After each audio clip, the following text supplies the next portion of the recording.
I'm here. I'm just got to clean up a couple things first. Because I've been procrastinating like the rest of the world does.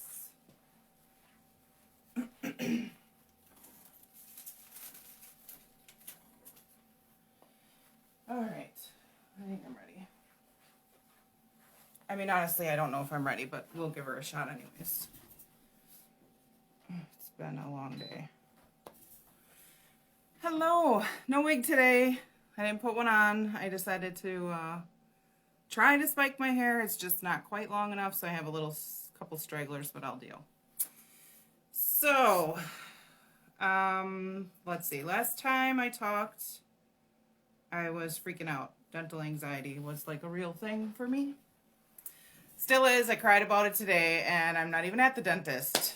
So, I got to the dentist last week, and I asked about my options. Whether I decided on a root canal or whether I wanted my tooth pulled, because I was told those were my only two options when I got a call back from the dentist. The dentist then, of course, told me that no, I actually had three options, but the one is the option we had already been doing that wasn't working. So I was kind of like a little disheartened by that, or a little annoyed, I guess. I was a little annoyed. Disheartened just doesn't quite cut it. So it wasn't the scheduler's fault who told me those were my only options, because that's what the dentist told her at that point. I had already done option one, and we were 6 weeks in to trying to baby this tooth along, and it just wasn't working. So in the heat of the moment, I realized what I was fighting for and why. So I had a conversation with my daughter before I went to the dentist, and she said the only reason you're worried about having all of your teeth is because you're worried about what other people think about you. And I thought, well, maybe she's right. But when I actually got to the dentist, and I thought, why the hell do I care if I have all my teeth, right? Like, I mean, for as much as I've been through with this particular tooth, like anybody would just be like, that's it, I'm done, just pull the thing. But my whole family, they've lost their teeth or had partials, full dentures, top dentures. My grandma's teeth, I don't know, honestly. I remember she had two front teeth for a while, and then they started turning colors, and she had them pulled, and she ended up in full dentures. My great-grandma, I don't actually remember her with teeth. I only remember her with dentures. My grandfather had partials. This is all on my mom's side. My mom now has dentures, at least on the top. I don't know if she does on the bottom. I guess we haven't talked about it. My uncle has lost teeth. I don't even know what the status of that is with it. And I just feel like this is all on my mom's side. My dad had mouth issues too, to the point where he could pull his own teeth. I know this sounds like disgusting, but this is my reality. Like, this is where I came from. Oh shit, I'm already gonna cry, you guys. Damn. Oh. So anyways, I opted for the root canal, and that was Friday morning, and it sucked. I mean, either one of the options that I had at that point were gonna suck. I don't get numb like most other people do. For dental, I don't know what it is. He's like, well, we're gonna give you extra numbing because your tooth is hypersensitive. And I'm like, thank you, because like, who the hell wants to feel dental work? This is why I have dental anxiety, because when I was little, this is how it all started for me. I had a horrible dentist, and he hit a nerve, and so just thinking about the dentist sometimes will actually raise my blood pressure. It's like an automatic body response for me, even if I'm just going for like a cleaning where I know like nothing's going to happen. It doesn't matter. So anyways, he numbed me 3 separate areas in my mouth, including inside by my tongue. Ugh. And, they've always been really good. And they said, if you feel anything, let us know, just raise your hand.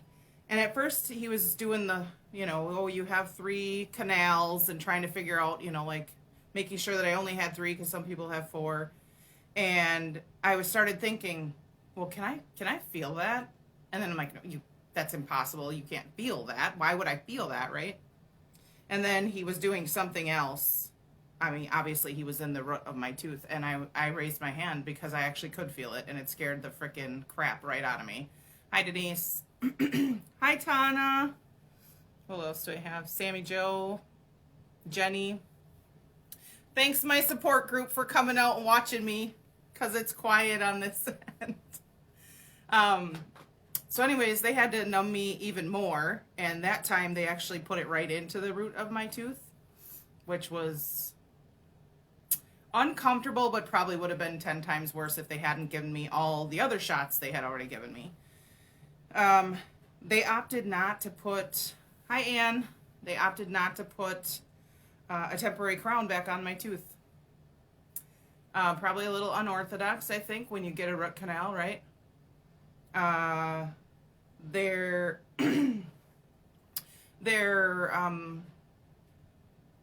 logic was that they were giving my tooth the best chance at healing by not putting a temporary crown on it. I'm not a dentist. I don't know what that means. I do feel like my, well, of course, now in my mouth it feels like I have this little baby tooth, and I don't have big teeth to begin with. I've been told that I have like child-sized teeth, which is whatever, fine. But now it feels like I have half a tooth in my mouth, which is kind of weird. And just tonight, God, you know, I really try to get through this without crying, but be damned. I'm so fucking frustrated, you guys. Like 6 weeks of this, and it's still not over. So there's a part of me that wishes I would have just pulled the fucking thing. Because tonight I put a mint, these mints right here, in my mouth. And that's all it took for me to feel that stupid tooth. Like, it shouldn't be, I should have no sensation over there. He's like, well, immediately you won't have any cold sensation anymore, right? Everything's gonna work out, yeah. I'm sure it will, even if I have to get my tooth pulled, right? I'm just so done. I'm so done. Like 6 weeks of going to the dentist multiple times. I know them all by name. Just over it. So over it. So I'm trying to tell myself now that it's still swollen.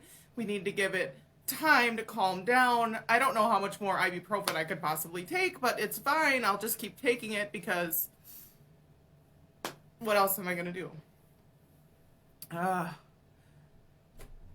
Yeah, Jenny, I think that's what happened with my mom, that her teeth just started breaking too. And it didn't have to be on something hard either. Her I don't know, she'd just be eating and her teeth would like break. It's a dental disease or a dental issue. I don't have that. And Jesus Christ, I don't want it, but if it happens, I get it. I just feel like, ugh. There's a part of me that feels like super old, and then there's this other part of me that's like, you're way too young to be losing your teeth. It's not that I don't want to get them pulled, like I'd be okay, especially at this point, because if that would give me immediate relief to get this fucking tooth pulled, I would absolutely do it, because then at least I know that there would be no more questions. So the whole issue is, sorry, I'm stuck in my heart space right now, and it kind of hurts a little bit. Oh, shit. The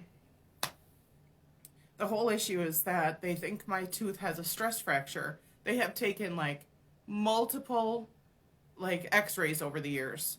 It's not showing on an x-ray. In fact, since this all started, I've had, like, 2 or 3 x-rays. Just so that they could try and see if they could come up with anything. Actually, I found out it's tooth number 18 if you're a tooth person. It's the second from the back on my left bottom. It's a big tooth. Back. I know there's a delay in comments, so if you're commenting, it takes a minute for me to actually be able to see it. Yeah, see, a Dorito broke your tooth. Like that's insane. Yeah, I thought when I was on the phone with my mom once when she broke a tooth, and I was thinking like it seemed like something so easy like bread or mac and cheese or something, but her teeth just got so brittle. And like again, like if you look at my mom's side of the family, there's so many dental issues on that side of the family. And my dad had his own, but I don't know about the rest of his family. I don't really know. He's only got one living sister. I guess I could ask her if there was other issues, but I get it doesn't matter, you know?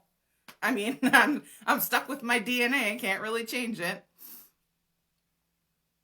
Yeah, my that's exactly what it is, the sensitivity. So they killed the nerve, right? So they quote unquote killed the nerve inside the tooth. But what he said to me on Friday was if the stress fracture, there's three different ways, and again, I'm not a dentist. There's three different ways the stress fracture can affect the nerve.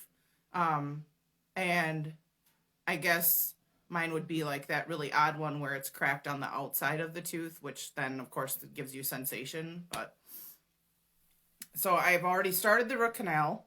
Um, Excuse me. It was only supposed to cost. Remember we talked about the cost for this was like 2 grand.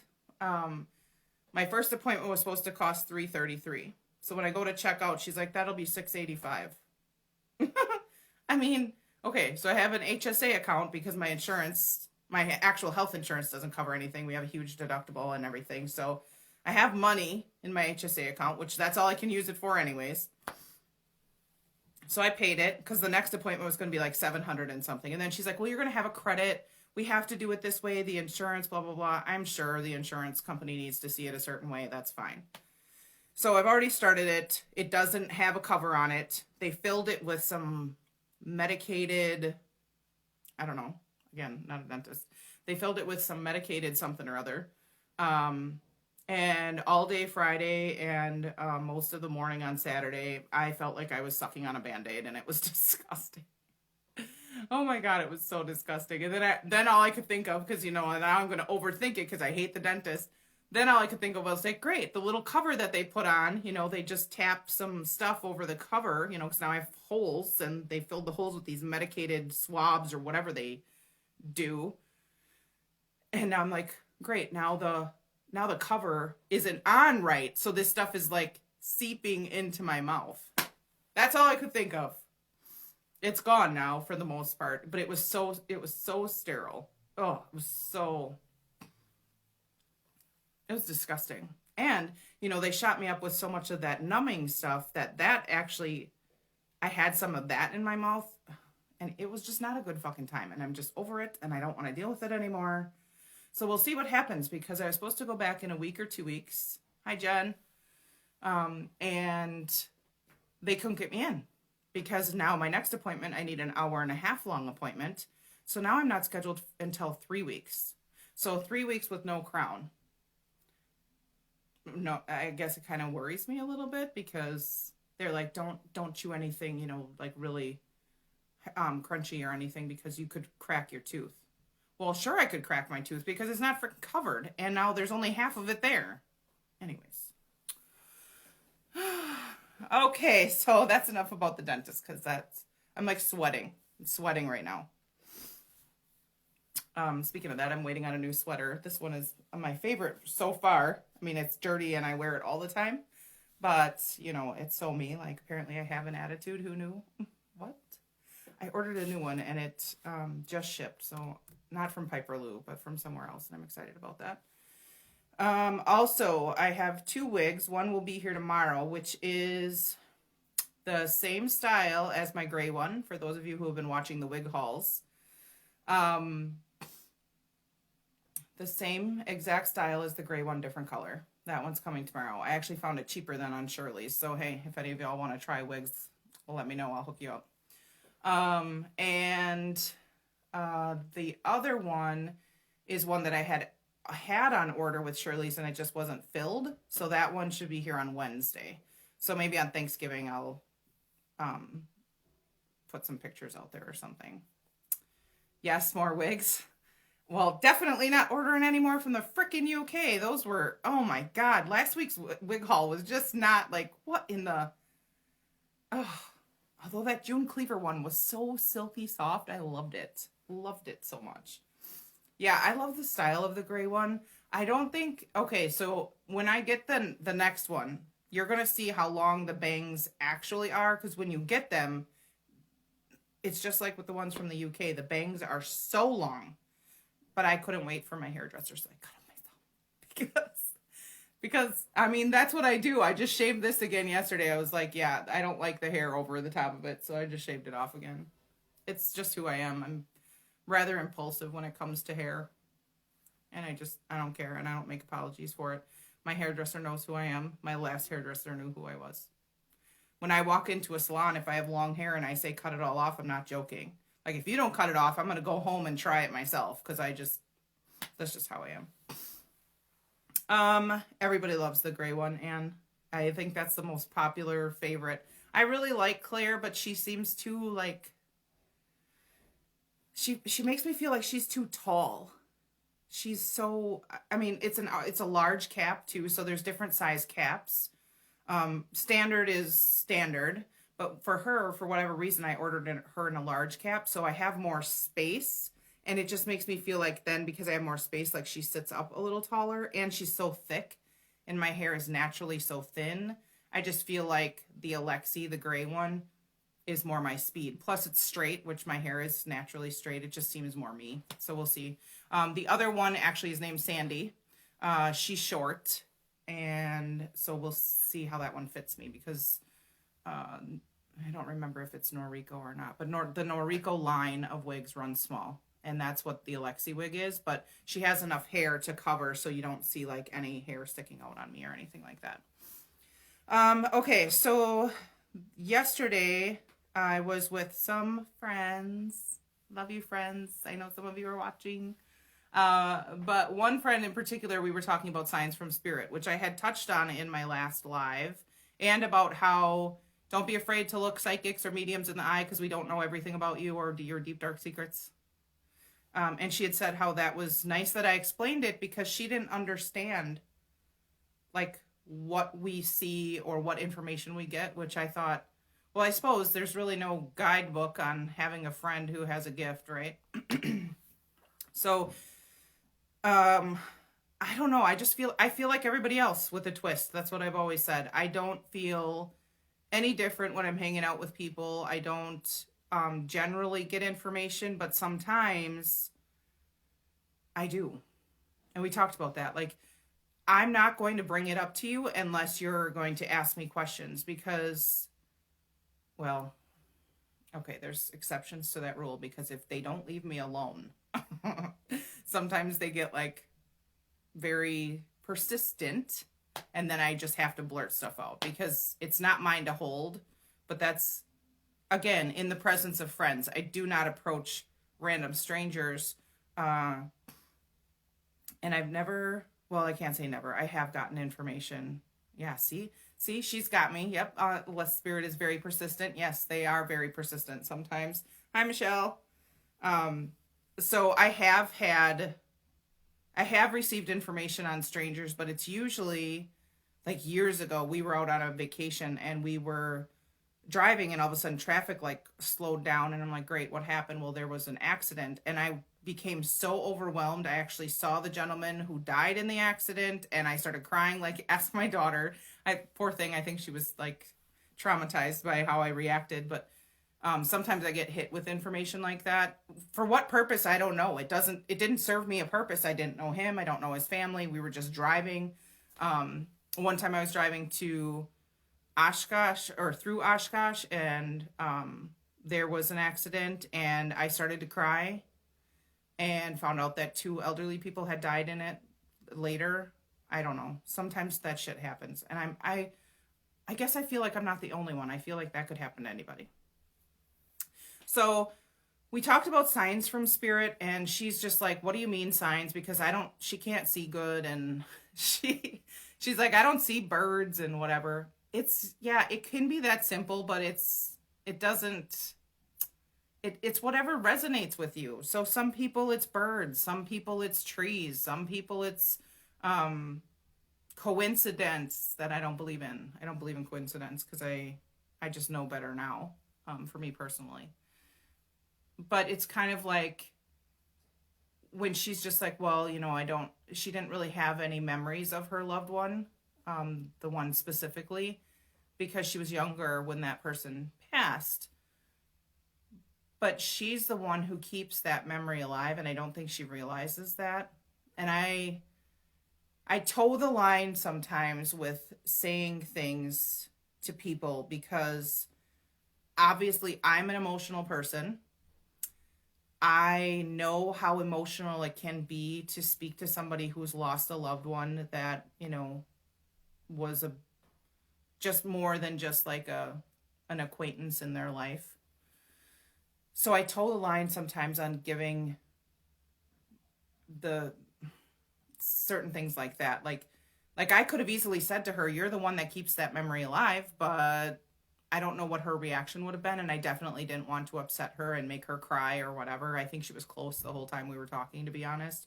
So if there was a specific thing that would happen, like doors being locked, that can be spirit too. It could be literally anything that's out of the ordinary. They're subtle, but they're there. That's what I keep saying to you guys. I just feel like they're subtle, but they're there. Or going to look for your keys. You set them on the table. You swear to God they were there. And now you're like, oh my God, I don't know where my keys are. And you're searching everywhere. And you come back and they're on the table. That kind of stuff. Like just sometimes she asked me, what do they want? Like, what do they want to tell you? Like they just show up? Yeah, they just show up. And you know why? Because they want you to recognize that they haven't left you. As humans, we struggle so much with grief and about being felt like we were abandoned or we were left behind. Like, how could you leave me? Those sorts of things are typically said during grieving processes. So Spirit just wants you to know that they're still there. They're just there in a different way. And I know that's sometimes hard to wrap your head around. Trust me. I mean, if I wouldn't have experienced the gift that I have, I'd probably be like, yeah, this girl is right off her rocker right now. But I just have an entirely different viewpoint of what that's like because of who I am now and the spirits that I get to talk to. Hi, Michelle. So I just again want to reiterate that they're subtle, but they're there. So again, it can be things like birds. Birds are very common spiritual things. And in fact, it's funny because when we were standing in the driveway, this bird was like talking and just loud as hell, like over and over. And I finally turned around like, what in the... It could be something like that. Just somebody that would have in life interrupted a conversation or like been like, hey, I'm over here, like something like that. Like, I don't know how many other ways I could explain it to you. Like, if you think it's them, it is. That's all I'm going to say. They like, it's like the girl, my friend from this weekend, I don't want to say names. I almost did. Lord help me.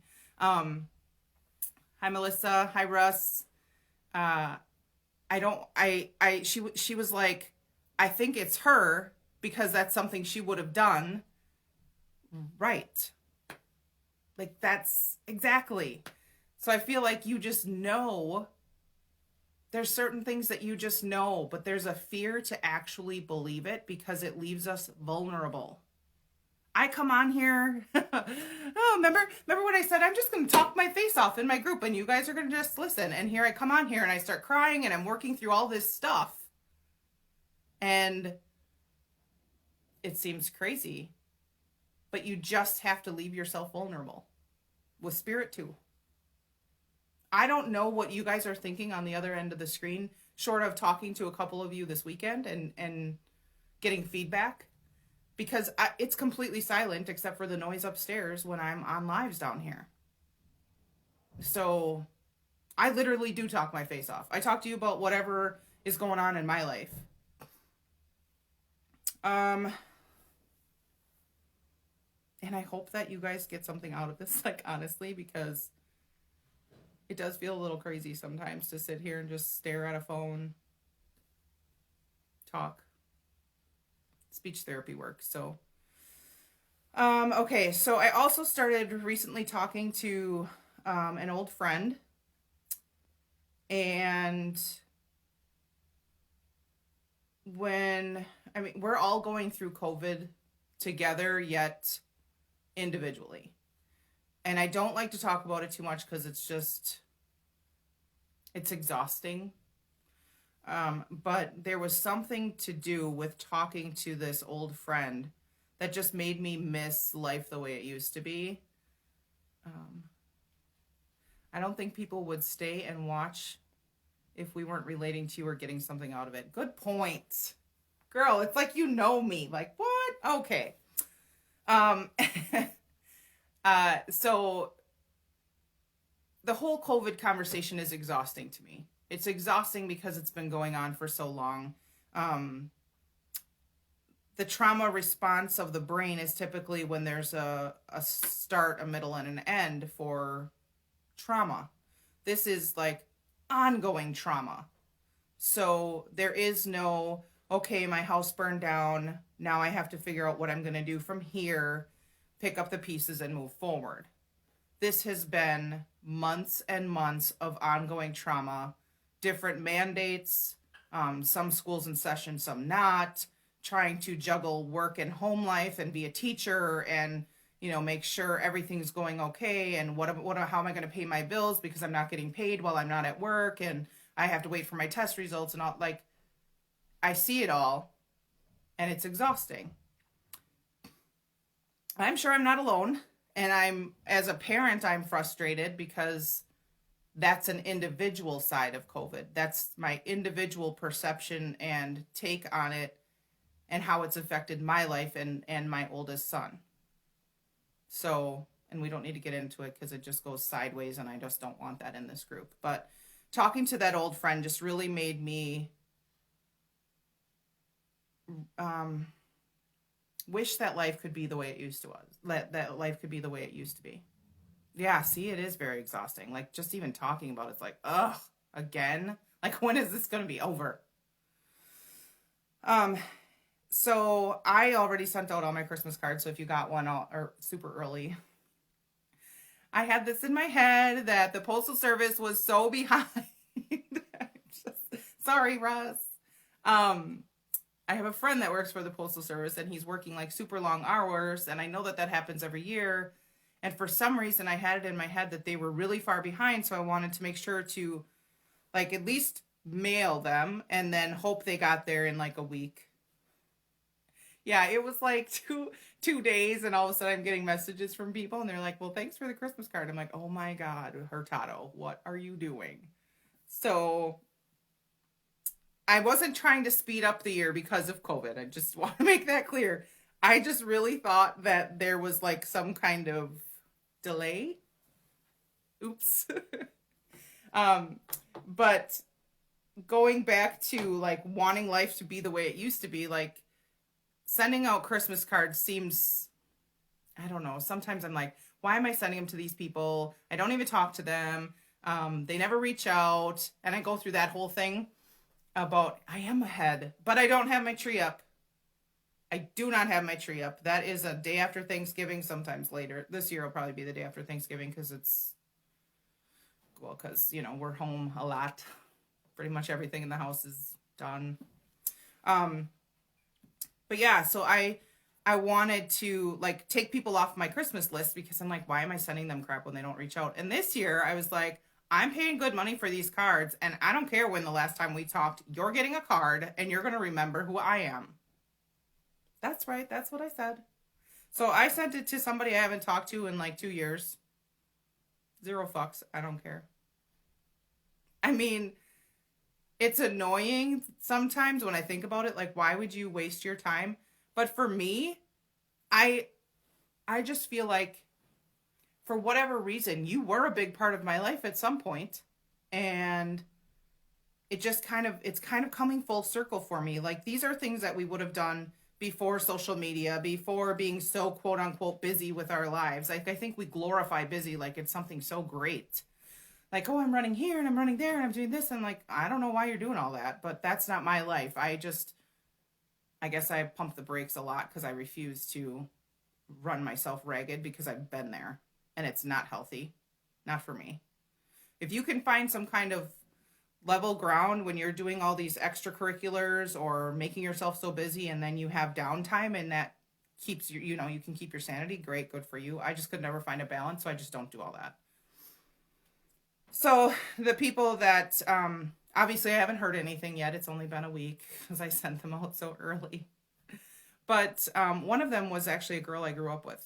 And I think about her, she's like in the forefront of my mind because growing up with people outside of your school friends, I've lost contact with almost all of those people. But her and I were very close. She lived a couple doors over from my grandma. So if you're my family, you know who I'm talking about. And I haven't talked to her probably in at least 2 years. And prior to that was just through Christmas cards. And through Christmas cards, I found out that she got remarried and like I didn't even know about it. So I think that for me personally, getting back to the basics is helpful, I guess. I don't know. Partly because of where I'm at with my healing journey, I think. To, I don't want to say relive because that's like the wrong word. I guess it's to like, nope, not pay homage. Oh my God, I don't know why all these words are swirling around in my head. It's so, okay, I don't know how to say this correctly, but it's like to lay the friendship to rest, to like be okay with how it ended, to be okay with that's it, it just ended. I think that's why I sent all those cards. I'm not angry with her for the way things happened, but I have to accept that we no longer share space with each other, that we no longer have the bond that we did at one time. And they talk about how people come in and out of your life, and I say they because there's lots of different authors, you can look them up, that some people come into your life for a reason, a season, a lesson, whatever. And she was a very big part of my life, but then after we graduated from high school, we kind of really fell apart. We never, thank you, confront. That's a good one. I think to confront where it was. And it's not to confront her, it's to confront myself about how I feel about that relationship. But yeah, we just kind of fell apart. And I think honestly, I think that happens to everybody because, I mean, we all change and we all grow differently. And so about the changing. So I talk openly about my marriage. Ugh. I just feel like for some reason I want to tiptoe right now, and I shouldn't. I should not at all. For those of you who don't know me, I am remarried to my ex-husband. We have 2 children. I have 3 children, but my daughter is from my first marriage. We have 2 children. Our youngest is about to be an adult in March. We were separated for 3 years before we got back together. And then a year after we were back together, we got married. So we got remarried in 2017. And here we are 3 years later. While everything was good the first year being back together, things go back to the way that they were until you fix what was broken. So I had someone say to me, because alcoholism is a problem for me and my marriage. I am not an alcoholic. I'm a foodaholic. I have a food addiction, which if you know anything about relationships and psychology, those of us with food addictions tend to be in relationships with alcoholics. It creates codependency. It's a big to-do. Well, what happens when that codependent person starts healing and realizing that she is okay by herself? I just don't have space to tolerate it anymore. And I don't by any means wish to say that he is a drunk, because I feel like There's different levels to being an alcoholic. My father was an alcoholic, but he was a very high functioning alcoholic. And I say that because he held multiple jobs and never missed work because he was hungover or whatever, but he had such a high tolerance for alcohol that he had to continue to drink it at that point. So, like when I think of like a drunk, I feel like that's somebody who's like just a mess of life. Maybe, you're picking them up every day off the floor or, out of the bar, whatever it is. I just don't feel like, at least my experience with even alcoholics within my family, it doesn't denote drunks to me. I guess I don't really know what the correct definition of a drunk is, but something just okay, so something just got thrown over on the other side of the basement. It sounded like a tack coming out of the wall.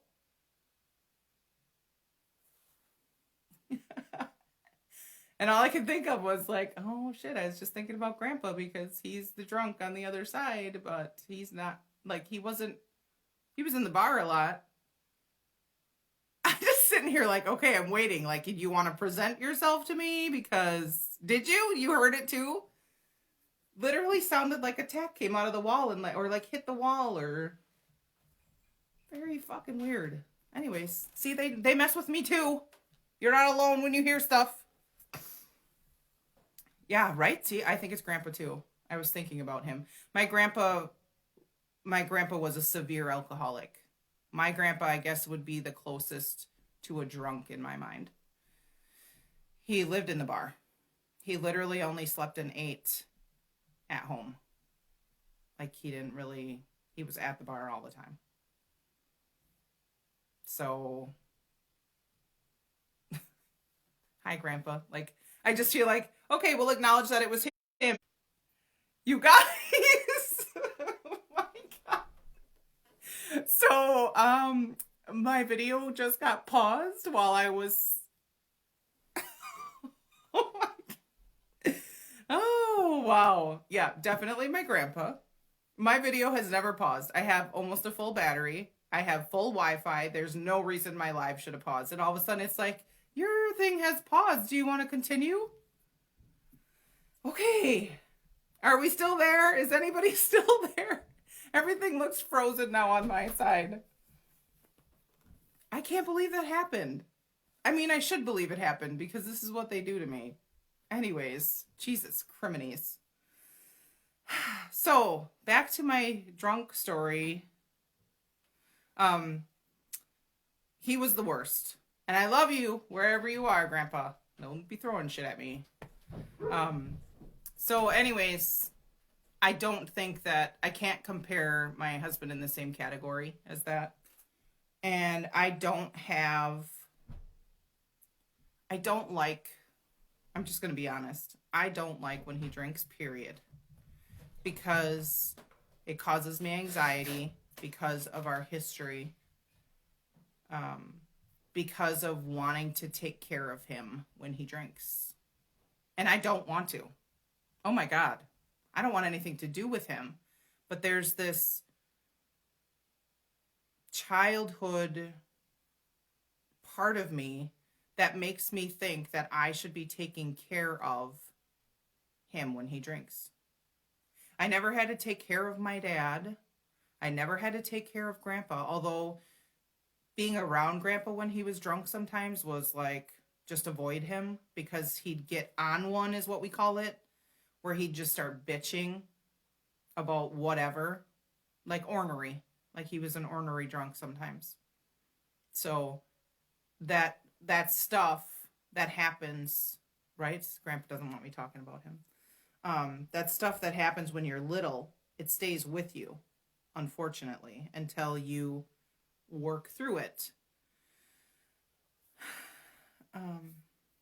No, Miguel is not a part of this group. I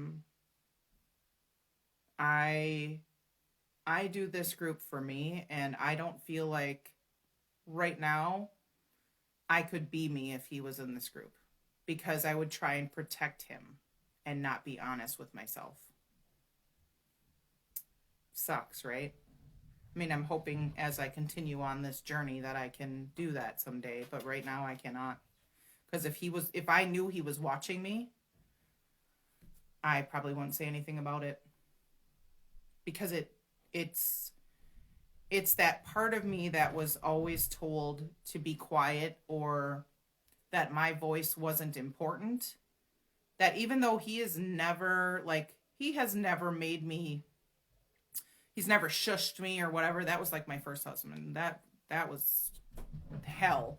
But like Miguel's never done that to me. But the trauma brain still ignites for me when like he's around, or when I don't want to put that kind of pressure on myself, because I feel like I've been doing so well, like trying to figure out who I am and listening to who I am and letting spirit talk to me as they need to, or understanding my body. Like part of that is all part of my healing journey. And I still get questions about like, how do you do it? I just fucking decided. I don't know. I wish I could say I had some magic happen, but I decided that I was just done. Kind of how I feel like about the fucking dentist and this tooth. Like, I'm just done with it. You get to a point where you just get so tired. You just get so tired of living the same fucking cycle over and over and over. Even if that cycle only exists every second year, but every 2 years you relive the same cycle. Like, I don't want to do that anymore. Oh, and now the dog is like, that's Cheech, by the way. I know you can hear him through the floor. So I didn't want to live the same cycle. And I wanted something better for myself for probably one of the first times in my life.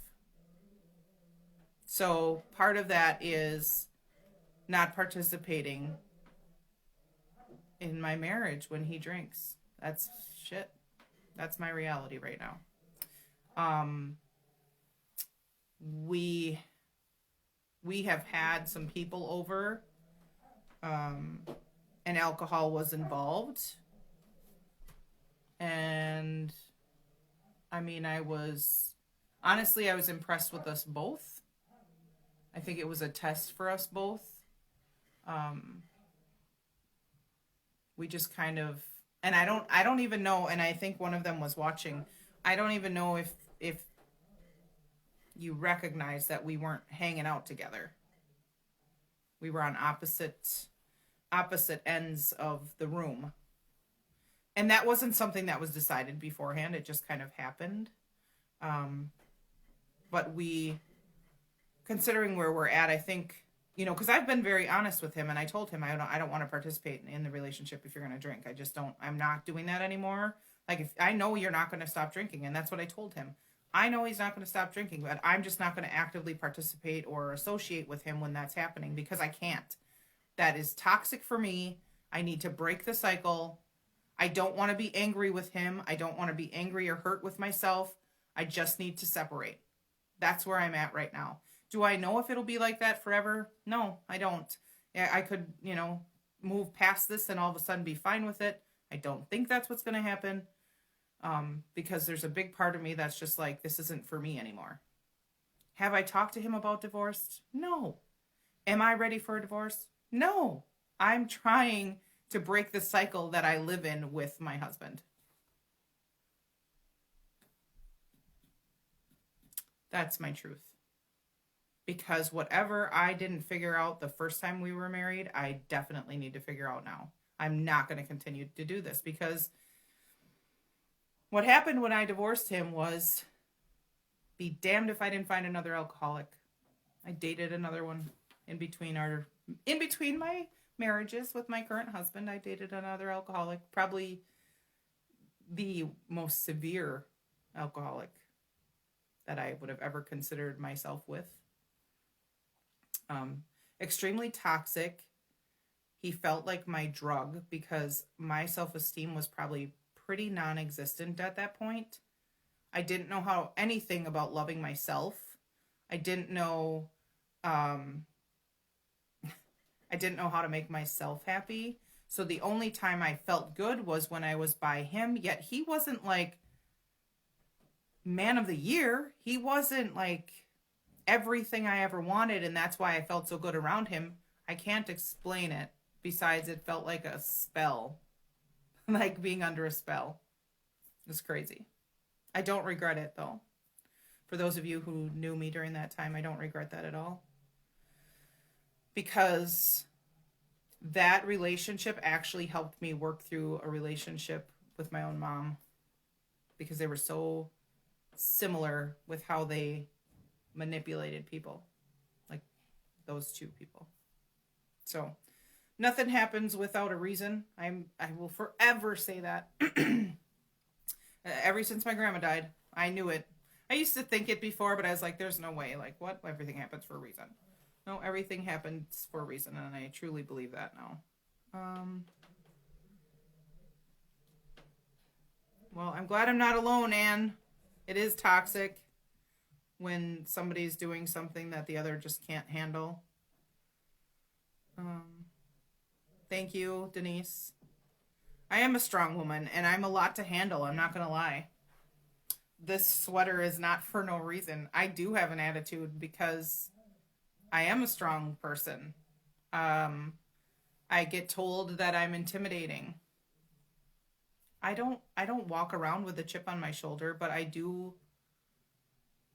I guess I just have this air of confidence, which is almost comical to me sometimes because I'm just like, I feel like if you got to know me, I'm the most down to earth chick ever. Like I'm not going to judge you because you don't know how to do something and you need my help to do it or what. I don't know. But everybody's perception is different. Thank you for loving my attitude. I kind of like her too. Sometimes she can be rather inappropriate. But I feel like my sass was created to protect me. I mean, it's not that I don't like it because it's so much a part of who I am. I'm very sarcastic. I always feel like I have been. Yeah. Yes, I'm very sassy. But I know that growing up being overweight my whole life, I know that the attitude came because it protected me from being hurt or from showing other people that I was hurt. And now, as you know, I just cry. I just cry because that's what happens sometimes. I guess I'm just not going to hide it anymore. Yeah, I am in a place where I don't accept anything less than I deserve. Crazy, right? It doesn't feel 100% yet, which is why I know that I'm still on a journey.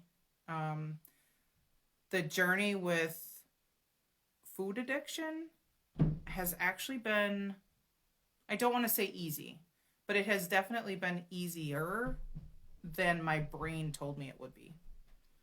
So I did eat things that I wouldn't normally eat yesterday, and my body physically reacted to that today, which I kind of knew, but when you're eating, like, I always just say I eat keto, like the keto diet, but that's not reality for me. Oh, thank you, Jen. I love you. I love you a lot. I don't eat strict keto. I don't eat dirty keto. I don't eat low carb. I don't eat Atkins. I don't eat Herbalife. I'm a hybrid because while I generally stick to meats and vegetables, I do allow myself to eat like pretzel crisps or an Herbalife shake or what else? Like low carb tortillas. Like I generally am trying to keep it low carb. For me, I know that works. I also know that a ton of processed stuff does not work for me. It makes me sick. It causes me acid reflux, especially bread. I love bread and I can't have bread. So I actually just today, you can't, oh yeah, you can kind of see still the finger prick. I actually took a food sensitivity test and I'm going to send that out. I don't know if you guys have ever heard of it. It's called Everlywell. They send you the kit It's expensive, but it's covered by HSA if you have one. They send you the kit and you prick your finger and drop like 5 drops of blood onto this card and you send it back. It doesn't tell you what you're allergic to, but it tells you what you have sensitivity to. And I think that for me, something in bread I'm sensitive to, and I think I'm sensitive to garlic. Anyways, that's just listening to my body. So, listening to my body has proved to be good for me. I'm down 12.6 pounds. I'll know for sure, like, how off my scale is with my doctor when I go. I go to the doctor the 14th of December. I go. I have to have blood work before then, but then I go and then I have to get on the scale.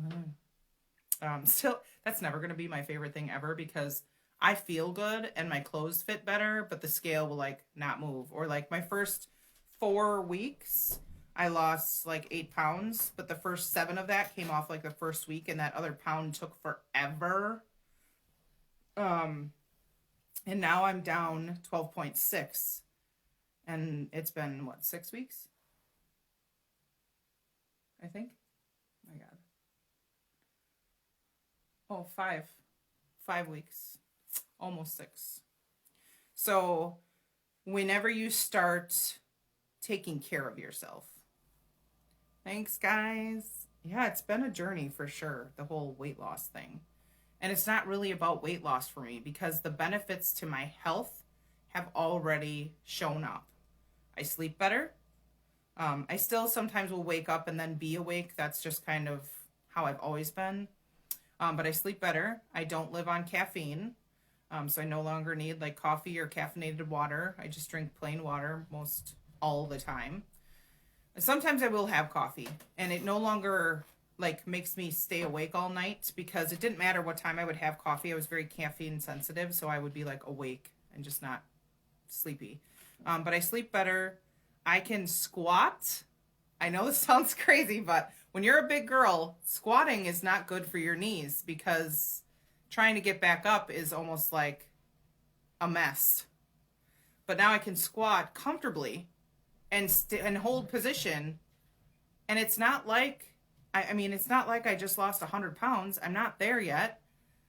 But the health benefits, I don't have leg pain. Oh my God. This is what I told my daughter. I said, if you're going to embark on any kind of healing journey for your physical body, write yourself a letter or do a video, write it down, whatever you're going to do about what you're feeling when you start. Because that almost disappeared for me within a week. No sleep disturbances, no leg pain. So I used to get horrible leg pain in my left leg, like usually behind my knee, and then it would just shoot down my calf. Oh my God, just terrible. Especially if I was doing any kind of lengthy driving, forget it. I was like in so much pain, you're like living off ibuprofen. And the knees. Like my right knee still bothers me. Like today it actually flared up like when I did a squat and I tried to get up too fast because I thought it was cute. But it's fine now. So like it hurt because I'm sure it was trying to protect itself from getting hurt, right? My left ankle no longer swells. So food is medicine, and I'm starting to figure that out. Finally, woohoo! I feel like it's finally like clicking because it's not about, for me, it's not about quick loss. Every other time I wanted to lose weight, it was just about that, losing weight, not about changing how I feel or being in communication with my own body. It was about getting the weight off as fast as I could. I did Atkins. I dropped a ton of weight in like 6 months. I lost 62 or 68 pounds or something like that. And then it all came back and brought its friends. I have been on an Herbalife way of living too. And I lost a ton of weight doing that too, but it's not maintainable for me ever because you get tired of drinking shakes every day or whatever excuse you start telling yourself and then you just stop. So for me, I feel like I'm the turtle now and it's slow and steady and I'll get there. And along the way, I've given myself some health benefits, and that's great because that's what my whole goal is to finally be healthy. So Yeah, sciatic nerve pain. I've had that. That's also, I mean, I used to get headaches. That was the other thing. I'm prone to headaches, and I don't exactly know why, but I used to get headaches. It was coming to like several times a week. I would wake up and I'd have like, it's always like this side, like straight up my neck, and I'd wake up sometimes at like 4 in the morning or whatever, and I'd had a headache. I also had to start using a dental night guard, a night guard. And since I started using the night guard, since all this dentist stuff started, I don't have as many headaches. So I knew that I was a clencher because I just clenched my teeth at night. And that was probably causing me some headaches too. So on that note, guys, I just want to say take care of yourself, because you are important and you're worthy and you deserve to be happy and healthy. And regardless of what anyone thinks of your life, your relationship, you're the one who lives it or who's in it. You're the one who knows what's best for you. Okay? I love you guys. Be well until next time. Sundays might be a thing. Oh, wait, one last thing. I actually think I'm going to do something on Thanksgiving. I haven't figured out just what, but I'll post about it if I don't do another live by then. Okay, I love you. Bye.